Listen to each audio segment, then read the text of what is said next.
Isa pong pinagpalang araw ng mga kaluluwa. Ngayon pong Huwebes, November 2. Ang ating magiging simpleng tanong ay, what did you learn? Yan. What did you learn? Anong ating natutunan? Kahapon po ba, nagpunta na kayo ng sementeryo? O baka yung iba, ngayon pa lang. Ano po ba ang ating napansin sa sementeryo? Bukod sa maraming tao sa panahong ito, bukod sa maraming kandila, mainit, may bulaklak, natin pansin, punong-puno ng mga patay. Siyempre, sementeryo eh. So, what did we learn from that? At alam nyo, we do this every year so that we will not forget that we have to learn. One, life is short. Hindi ho talaga natin may iwasan na lahat ng ating mga final address would be the cemetery. And sa katotohanan ito, we know that life is just a gift. So kasama nito, if life is short, the second one would have to be,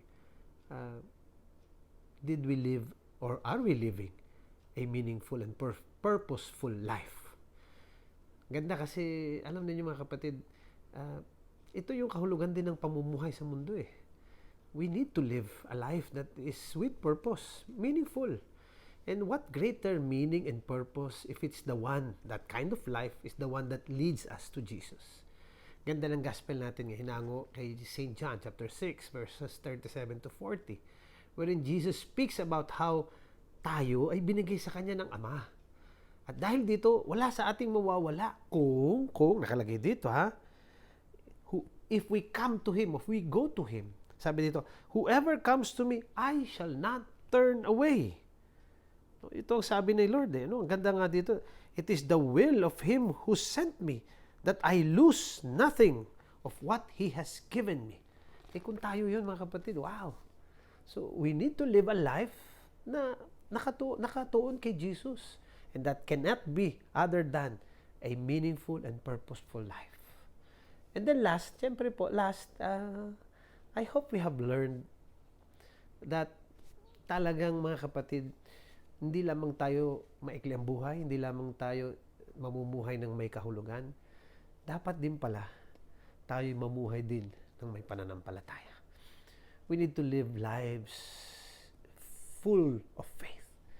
And walang ibang klase ng buhay ang magdadala sa atin patungo kay Jesus kung hindi yung buhay na may pananampalataya. Yung may pagtitiwala sa Kanya. Yung buhay na nakatuon talaga sa Kanya. So I hope we have learned something from these days na ating inaalala mga yumao nating mga mahal. And of course, siyempre, tuloy pa rin naman ang ating hiling na ipanalangin sila. At sa ating paghiling ng panalangin, no matter if there are questions na may halaga ba, doesn't matter as long as we have prayed. Christ has always asked us to pray unceasingly. So, ano ba nawawala if we pray? And if we pray for our loved ones, paano ngayon kung may halaga nga sa kanila? So, di ba nasayang? Hindi. Kung wala namang halaga, nakapagdasal pa rin tayo at nakipag-usap kay Lord. So, isn't that the life with faith that we are asked to live? So, again, mga kapatid, let us value these days as days of that community of saints na meron tayo simbahan. Okay po. O siyempre, balik pa rin tayo sa aking hiling sa inyo na to be cyber missionaries, maging evangelize po sana lagi tayo through social media. Like, share, follow lagi po itong ating page, ang ating Instagram at Thought for the Day, YouTube channel natin at TFT The Blessed and Blessing, TikTok at Thought for the Day.